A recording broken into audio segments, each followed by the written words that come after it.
Halo semua, kembali lagi bersama saya, Elsa Junita Silayan. Pada kesempatan kali ini saya akan membahas tentang materi-materi dari rekayasa perangkat lunak. Yang pertama itu ada development atau pengembangan sistem. Pengembangan sistem adalah proses mendefinisikan, merancang, menguji, dan mengimplementasikan aplikasi perangkat lunak baru atau program. Proses dapat mencakup pengembangan internal sistem khusus, pembuatan sistem basis, atau akuisisi perangkat lunak yang dikembangkan pihak ketiga. Development pembangunan atau pengembangan dapat dikatakan bahwa arti development adalah setiap kegiatan yang terstruktur dan terukur serta dilakukan demi meningkatkan kemajuan organisasi atau perusahaan. Aktivitas ini dapat berupa inovasi dari sisi produk hingga sumber daya manusia. Hal ini karena perusahaan pasti membutuhkan tim khusus untuk merumuskan strategi-strategi yang berkaitan dengan pengembangan perusahaan. Biasanya ada sejumlah divisi yang bergerak di bidang development. Sistem development atau pengembangan sistem adalah proses mendefinisikan, merancang, menguji, dan mengimplementasikan aplikasi perangkat lunak baru atau program. Yang kedua itu ada SDLC. Pengertian SDLC adalah kependekan dari System Development Life Cycle, disebut sebagai siklus hidup pengembangan sistem. SDLC adalah siklus yang digunakan dalam pembuatan atau pengembangan sistem informasi yang bertujuan untuk menyelesaikan masalah secara efektif. Metode SDLC ini dipergunakan agar perangkat lunak yang dikembangkan dapat memenuhi atau bahkan melebihi ekspektasi para klien. SDLC mengacu pada suatu metodologi dengan proses yang jelas untuk membuat perangkat lunak berkualitas tinggi. SDLC juga merupakan pola yang diambil untuk mengembangkan sistem perangkat lunak yang terdiri dari tahap-tahap. Yang pertama ada rencana atau planning, yang kedua ada analisis, yang ketiga desain, yang keempat implementasi, yang kelima uji coba atau testing, dan yang terakhir pengelolaan atau maintain. Yang pertama ada planning. Planning, tahapan perencanaan dilakukan untuk mengatur fase pengembangan dalam SDLC. Dalam rekayasa perangkat lunak, konsep SDLC mendasari berbagai jenis metodologi pengembangan perangkat lunak. Metodologi ini membentuk suatu kerangka kerja untuk perencanaan dan pengendalian pembuatan sistem informasi, yaitu proses pengembangan perangkat lunak. Selanjutnya ada Rapid Application Development atau RAD. Atau Rapid Prototyping adalah model proses pengembangan perangkat lunak yang tergolong dalam teknik incremental atau bertingkat. RAD menekankan pada siklus pengembangan pendek, singkat, dan cepat. Waktu yang singkat adalah batasan yang penting untuk model ini. Rapid Application Development menggunakan metode interaktif atau berulang dalam mengembangkan sistem di warna working model atau model bekerja. Sistem dikonstruksikan di awal tahap pengembangan dengan tujuan menetapkan kebutuhan atau requirement user dan selanjutnya disingkirkan. Working model digunakan kadang-kadang saja sebagai basis desain implementasi sistem final. Terus selanjutnya itu ada menentukan project recruitment. Tahap pertama adalah menentukan project recruitment. Untuk kamu yang belum tahu, project recruitment biasanya berisikan apa saja yang harus dicapai dalam sebuah proyek dan strategi untuk menghadapi permasalahan yang mungkin akan muncul. Persyaratan ini juga mencakup timeline dan budget yang ada. Orang-orang yang membuat project recruitment adalah para developer, klien, dan juga software user. Semua pihak harus menyetujui semua persyaratan di awal agar tidak ada miskomunikasi sekaligus menghindari kesalahan yang akan merugikan waktu dan biaya. Selanjutnya itu ada membuat prototype. Langkah kedua dalam menjalankan Rapid Application Development adalah membuat prototype. Alih-alih mengikuti persyaratan secara kaku, para developer akan mengembangkan prototipe secara cepat dan fitur dan fungsi yang dibutuhkan. Setelah itu, prototipe tersebut akan diberikan kepada klien untuk mengetahui apa saja yang mereka suka dan apa saja yang tidak mereka suka. Pada tahap ini, hasil yang diberikan sama sekali belum sempurna, hanya menunjukkan fitur dan fungsi yang akan ada saja. Dengan begitu, user bisa menentukan dari situ terlebih dahulu. Terus ada rapid construction dan pengumpulan feedback. Nah, tahap ketiga ini rapid application development adalah melihat feedback yang diberikan oleh user. Feedback yang dimaksud di sini mencakup fitur, fungsi, visual, dan juga interface dari program yang sedang dikembangkan. Setelah itu, prototipe akan dikembangkan lagi sampai klien memberikan persetujuan untuk financial product, seperti yang disebutkan sebelumnya. Kedua tahapan ini akan diulang terus-menerus sampai hasilnya sesuai dengan keinginan klien. RAD menghasilkan komponen fungsional dari sistem final, bukan versi skala terbatas. Selanjutnya ada implementasi atau penyelesaian produk.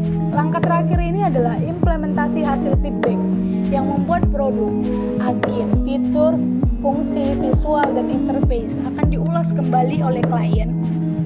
Pada tahapan ini, uji coba akan dilakukan jika memang dibutuhkan. Uji cobanya mencakup kestabilan, usability testing, dan pengujian lainnya untuk memastikan semua hal sudah terkontrol. Yang selanjutnya ada Agile Development Methods, adalah sekumpulan metodologi pengembangan perangkat lunak yang didasarkan pada prinsip-prinsip yang sama atau pengembangan sistem jangka pendek yang memerlukan adaptasi cepat dari pengembangan terhadap perubahan dalam bentuk apapun. Agile Development Methods merupakan salah satu dari metodologi pengembangan perangkat lunak yang digunakan dalam pengembangan perangkat lunak.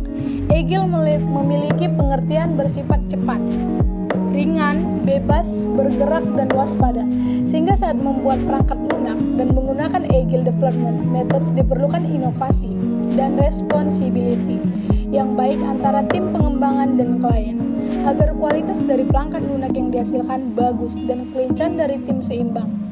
Agile Development merupakan metodologi pengembangan perangkat lunak yang memberikan fungsionalitas dalam interaksi cepat yang biasanya diukur dalam beberapa minggu. Untuk menjadi sukses, metode ini membutuhkan komunikasi, pengembangan, pengujian, dan pengiriman yang sering. Pengembangan tangkas fokus pada perkembangan cepat, kontak pengguna yang sering untuk membuat perangkat lunak yang menjawab kebutuhan pengguna bisnis. Prinsip inti dari pengembangan gesit adalah melakukan hanya apa yang harus Anda lakukan untuk menjadi sukses saat ini. Selanjutnya kita masuk ke pengertian UI atau User Interface, adalah tampilan visual sebagai produk yang menghubungkan sistem dengan pengguna atau user. Sistem ini bisa berupa website, aplikasi, atau lainnya. Fungsi user interface yang pertama itu meningkatkan penjualan perusahaan, yang kedua mempercepat progres pertumbuhan bisnis, yang ketiga memberikan struktur informasi yang jelas dan mumpuni, yang terakhir meningkatkan kualitas estetika dalam situasi atau aplikasi. Sedangkan user experience adalah konsep yang berfokus pada cara penggunaan yang berinteraksi dengan produk atau layanan yang mereka gunakan. Proses desainnya bertujuan untuk menemukan cara yang paling mudah dan efisien bagi pengguna dalam memakai produk atau layanan tersebut.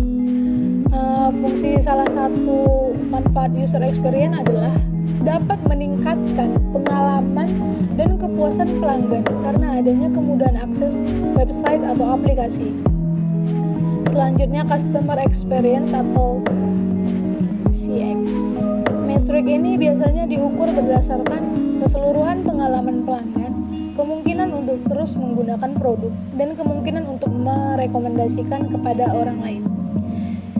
Yang terakhir itu ada pengujian sistem. Pengujian sistem adalah pengujian berdasar spesifikasi atau kebutuhan perangkat lunak.